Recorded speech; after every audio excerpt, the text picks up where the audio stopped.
Recording studio हरदी मो हैरान से ये छौड़ी आई है पढ़े साइकिल यहाँ चढ़े न लेट करी है गे।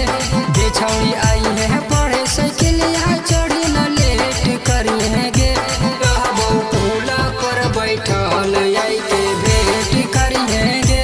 रहबो पुला पर बैठल आई के भेंट करी है गे। ये छौड़ी आई है पढ़े साइकिल यहाँ चढ़े न लेट करी है गे। ये छौड़ी आई है पढ़े साइकिल यहाँ चढ़े न लेट करी है गे। रहबो पुला पर बैठल आई के भेंट करी है गे। रहबो पुला पर बैठल आई के भेंट करी है गे।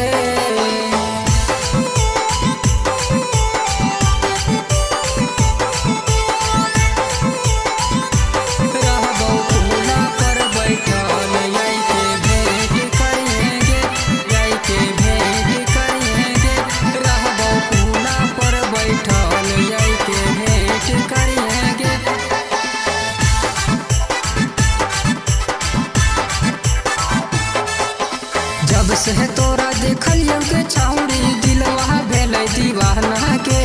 सचे कहियो तोरे याद में बस है न खाना गे। बस है न खाना गे। जब से तोरा देखलियो के छौड़ी दिलवा भेलै दीवाना गे। सचे कहियो तोरे याद में बस है न खाना गे। रोज टाइम से आई है एको दिन ना लेट करी है गे।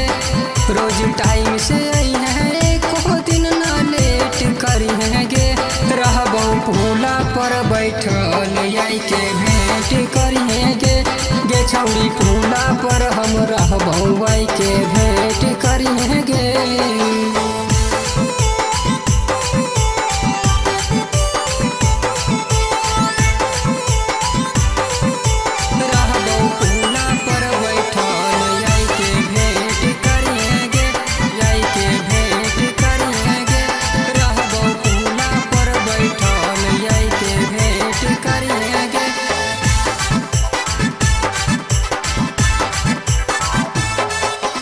कसम से लागो होगा जब तोर मीठी मुस्कान गे।